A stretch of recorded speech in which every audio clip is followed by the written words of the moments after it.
Salut à tous et bienvenue dans Breakfast in Backstage. Je m'appelle Alexis, voici Kevin. Un an plus tôt.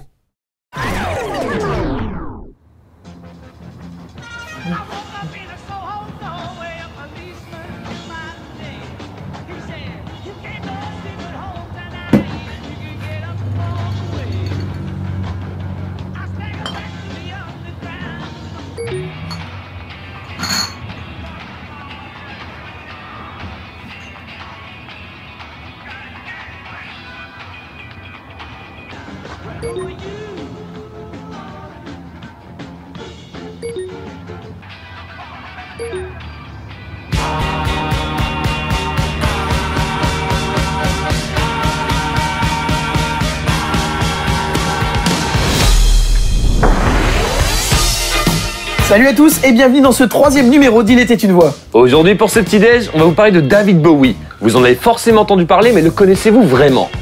Peu d'artistes peuvent se targuer d'une carrière à ce point prolifique et surtout aussi éclectique. De ses débuts dans les années 60 dans la plus pure tradition pop anglaise à la drum and bass dans les années 90, Bowie a toujours eu un temps d'avance et a souvent fait figure de précurseur. Sans contestation possible, David Bowie est le caméléon du rock. En fait, c'est même plutôt réducteur de cantonner seulement au rock ce véritable polymorphe de la musique. L'histoire qui nous intéresse aujourd'hui commence à Brixton, dans la banlieue sud de Londres, où naît David Robert Jones.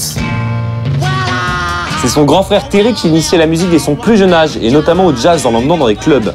David se met même au saxophone à l'époque. Il participe à la création de quelques formations aux influences clairement rhythm and blues et rock and roll.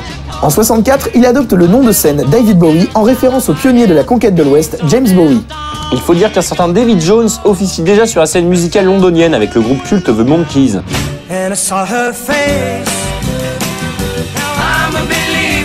C'est durant cette période que Bowie participe à sa première télé. Pas encore comme chanteur, mais en tant que fondateur et porte-parole de la Société de prévention contre la cruauté faite aux hommes aux cheveux longs.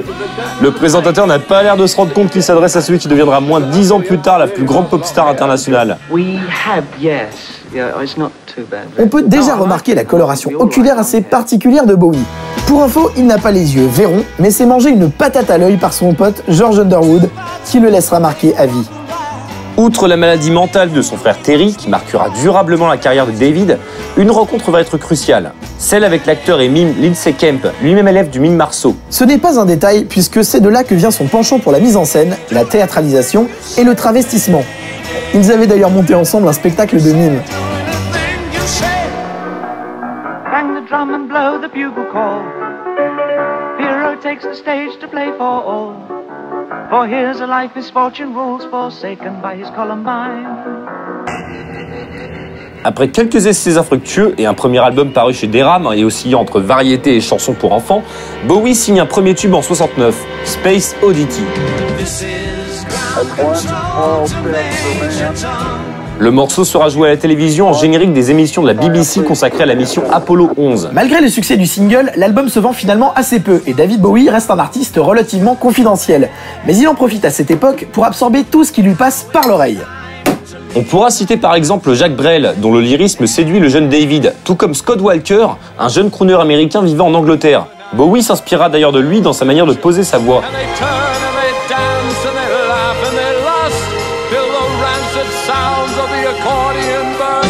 Pour la petite histoire, on avait confié à Bowie au milieu des années 60 l'adaptation en anglais du fameux Comme d'habitude de Claude François. Malheureusement, il finit par être évincé du projet et sa frustration le conduira à composer ce qui aujourd'hui reste encore comme l'un de ses tubes les plus célèbres, Life on Mars. Je me lève et je te bouscule, je ne réveille pas comme d'habitude.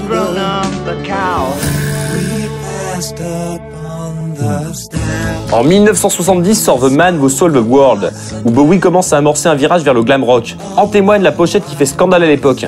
On voit Bowie avagi sur un canapé, habillé en femme avec de longs cheveux et des anglaises. Bowie affirme pour la première fois son androgynie, qui sera un élément crucial pendant une bonne partie de sa carrière. Sur l'album Hunky Dory, paru lui en 71, Bowie est encore travesti. On le voit les cheveux longs avec des traits et un maquillage extrêmement féminin.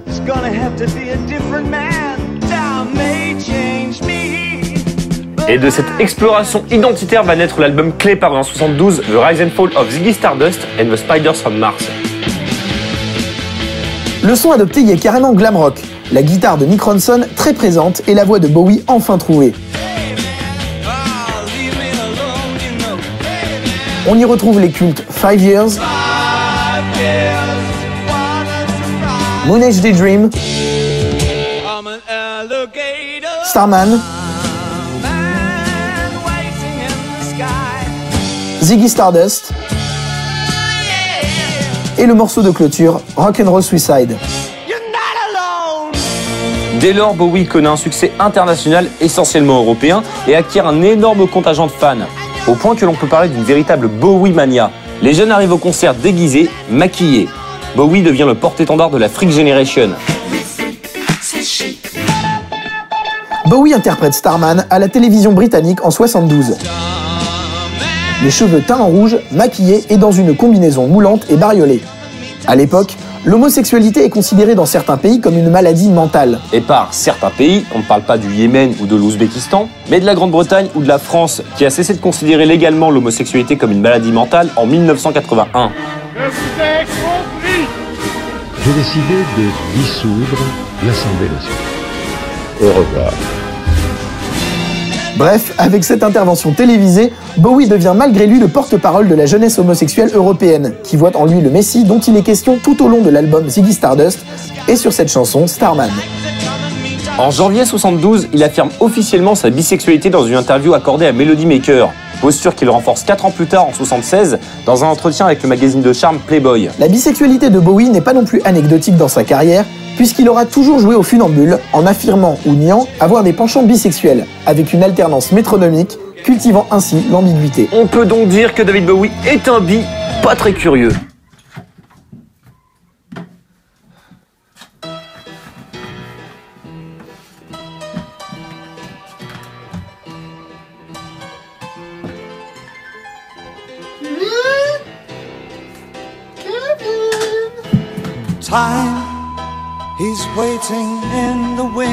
Toujours en recherche d'identité, David Bowie est un véritable caméléon. L'album suivant, Aladdin Sane, reste sur ce personnage de Ziggy, mais le son est beaucoup plus jazz et porté par le piano de Mike Garson. Et c'est en octobre 73, avec l'album de reprise Pin-Ups, que pour la première fois Bowie met en pratique ce qui va le caractériser tout au long de sa carrière. On parle bien sûr de sa faculté à prendre complètement à revers son propre public en changeant radicalement de style. Quelques mois auparavant, le 3 juillet 73 à l'Hammersmith de Londres, Bowie conclut son concert avec Rock'n'Roll Suicide, qu'il annonce ainsi. Not only is it the last show of the tour, but it's the last show that we'll ever do. Thank you. Tout le monde prend alors ça comme le chant du cygne de sa carrière, y compris ses propres musiciens, surpris. Pour bien comprendre le délire du personnage, c'est que par nous, Bowie entendait son avatar Ziggy Stardust et les Spiders from Mars, dont il se dissocie totalement à partir de ce moment-là. Bowie est au fait de sa popularité. Il va alors se muer en un nouveau personnage, celui d'Halloween Jack, un pirate haut en couleur. L'album Diamond Dogs, sorti en 1974, se veut une dystopie inspirée du roman 1984, dont Bowie s'était vu refuser les droits d'adaptation par la femme d'Orwell. Ce qui ne l'a pas empêché d'y inclure 2 morceaux intitulés 1984 et Big Brother. Et oui, Muse n'ont pas été les premiers à puiser leur inspiration dans la cultissime œuvre d'anticipation de George Orwell.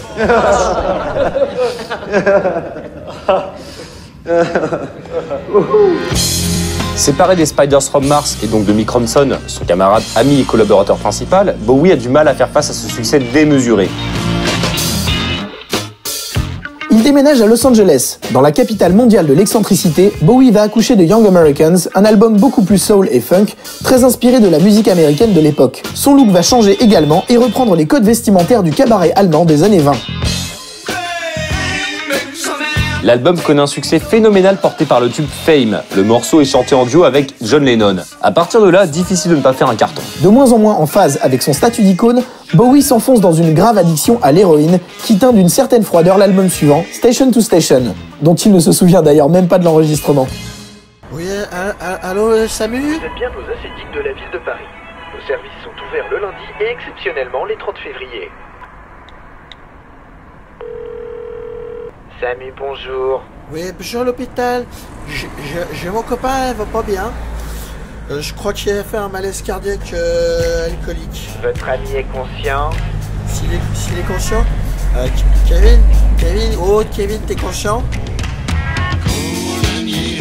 Malgré les morceaux plus pop comme Golden Years, TVC-15 et Wild is the Wind, qui assurent à l'album une certaine réussite commerciale, on notera la présence d'un morceau quasiment prog, Station to Station, qui donne son nom à l'opus. David Bowie commence peu à peu à perdre les pédales et à enchaîner les scandales avec une régularité clinique que ne renierait pas Lindsay Lohan. Après des propos douteux comme cette comparaison de Mick Jagger à Adolf Hitler qu'il considère comme la première rockstar, Bowie a besoin de se retrouver et part s'exiler à Berlin.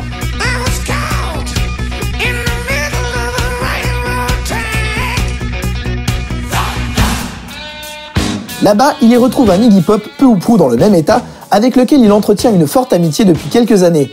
Il avait d'ailleurs sauvé littéralement le mixage de l'album Raw Power des Stooges. Le troisième larron de cette brochette de potes n'est autre que le regretté Lou Reed, dont Bowie avait aussi produit l'album de son retour sur le devant de la scène, Transformer, paru en décembre 1972.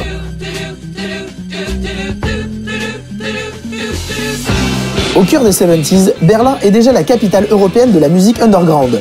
L'esprit berlinois est à part, à la frontière entre les deux mondes, tant géographiquement que culturellement. Un bloc de l'Ouest capitaliste et un bloc de l'Est soviétique. Les artistes allemands vont énormément inspirer Bowie, parmi lesquels Kraftwerk et leur proto-électro, Neu et leur krautrock, et Can et leur rock atmosphérique. Toutes ces influences vont l'amener sur un terrain beaucoup plus expérimental avec ce qu'on appelle aujourd'hui la trilogie berlinoise, une suite de 3 albums parus alors qu'il vivait dans la capitale teutonne. On commence par L'eau, sorti en janvier 1977, sur la pochette duquel Bowie reprend une photo du film L'homme qui venait d'ailleurs, où il jouait le rôle d'un extraterrestre débarqué sur Terre et dont il devait à l'origine composer la BO. L'ambiance sonore y est très austère et empreinte d'une nostalgie endémique. On y entend de nombreuses plages instrumentales très ambiantes où les musiciens appliquent dans des séances d'improvisation une méthode de travail bien particulière, les stratégies obliques. Il s'agit, au moyen de cartes contenant des indications, de casser la routine de travail pour stimuler la créativité.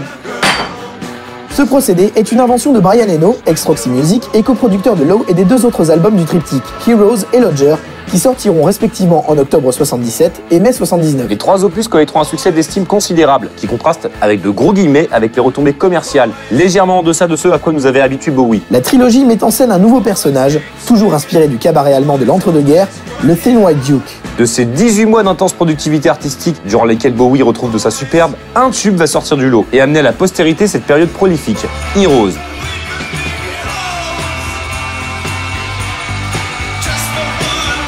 Après son départ de Berlin, Bowie laisse de côté les expérimentations et appréhende parfaitement le virage des années 80. Il va alors s'imposer comme l'une des principales pop stars de la décennie et devenir le fer de lance de toute une génération de musiciens. Des groupes comme les Talking Heads, New Order, Bauhaus, The Cure ou les Tears for Fears se revendiquent comme les premiers enfants de Bowie. Les 2 premiers albums de Bowie durant les 80s font tous les 2 un véritable carton et lui permettent de reconquérir le grand public, notamment américain, qu'il avait perdu au cours de ses pérégrinations allemandes. Scary Monsters and Super Creeps et Let's Dance terminent tous 2 à la première place des charts internationaux. Parmi les nombreux tubes de l'époque, on retiendra notamment Ashes to Ashes, Fashion, Let's Dance,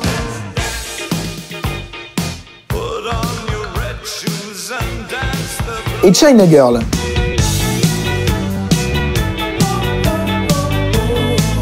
Pour l'anecdote, China Girl avait été composée par Bowie et Iggy Pop quelques années plus tôt et sortie sur l'album solo d'Iggy, The Idiot, en 1977. Autre élément important, Let's Dance voit se placer aux commandes de la prod Nile Rodgers, qui connaissait déjà un succès mondial avec son groupe Chic et était déjà une référence dans le monde de la funk et du disco. Durant la seconde moitié des années 80, Bowie se fait plus discret artistiquement, mais conserve un aura médiatique proéminent. Ces 2 tournées gigantesques, Serious Moonlight et Glass Spider Tour, entrecoupées de sa performance épique au Live Aid en 85, achèvent de faire de Bowie une méga star. Durant les années 80, il s'affiche avec quelques artistes parmi les plus notoires de la décennie, Mick Jagger, Tina Turner et bien évidemment Queen, avec lesquels il co-signe le tube Under Pressure.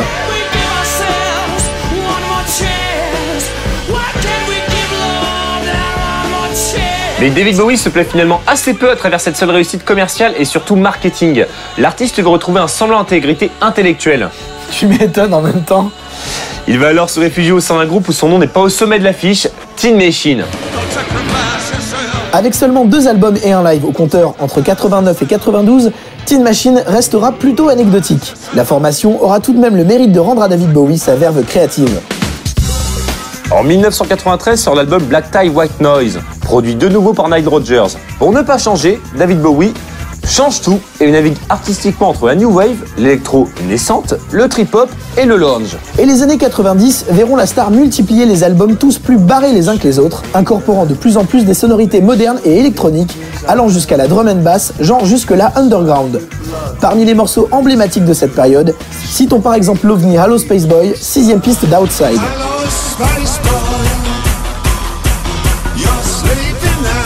Durant la décennie 90, David Bowie a retrouvé ce qui faisait à ses débuts sa marque de fabrique, à savoir l'absence de marque de fabrique et un goût prononcé pour l'avant-gardisme. L'artiste aux 1000 facettes se nourrit littéralement de ce qui se fait de plus innovant. Il collabore par exemple avec Trent Reznor, qui produit avec lui le titre I'm Afraid of Americans sur l'album Earthling, sorti en 97. On sent d'ailleurs la patte du leader de Nine Inch Nails dans ce titre, typique du rock industriel. À l'aube du 3e millénaire, David Bowie est devenu une action cotée en bourse. Dow Jones, David Jones. Merci Kevin. Il entame alors son ultime virage artistique. En juin 2002 sort Even, où David Bowie condense littéralement 3 décennies d'expérimentation musicale et de succès. Pour la première fois, l'artiste ne cherche plus à faire figure de précurseur, et cet album, comme les deux suivants, semble être un regard porté vers le passé. David Bowie s'affiche littéralement sans masque. Il n'est plus ni en errance identitaire, ni en exploration musicale. Il propose une véritable rétrospective de sa carrière. L'année suivante sort Reality, le bien nommé, légèrement en deçà de son prédécesseur, mais dans la même veine. S'ensuit une tournée mondiale qui sera la plus rentable de l'année 2004, malheureusement interrompue à cause d'un malaise cardiaque du chanteur. Il faudra alors attendre 10 ans d'absence et de rumeurs pour que David Bowie fasse son retour le jour de ses 66 ans. Il annonce alors la sortie de The Next Day, qui paraîtra dans les bacs en mars 2013. Qui ne s'est jamais amusé à classer les 10 plus grands groupes et artistes rock de tous les temps? S'il est commun de classer dans ces tops Led Zeppelin, Queen, Pink Floyd ou les Beatles, Bowie fait trop souvent figure d'oublié, tout du moins pour la jeune génération. Ce qui est paradoxal tant le bonhomme a inspiré un nombre incalculable d'artistes sur plusieurs générations. Et si on ne devait en citer que quelques-uns, eh bien tous. Ah, vous voulez un nom, hein? Allez, Arcade Fire.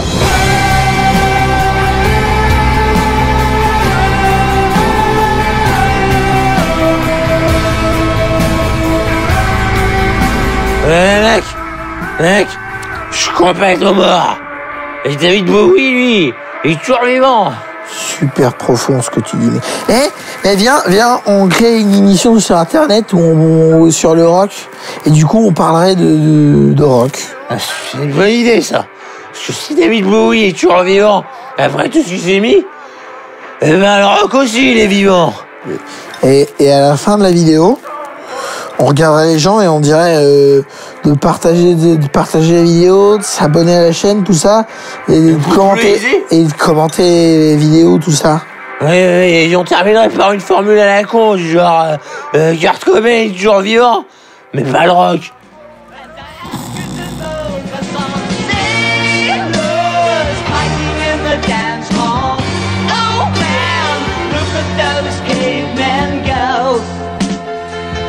It's a freaky show.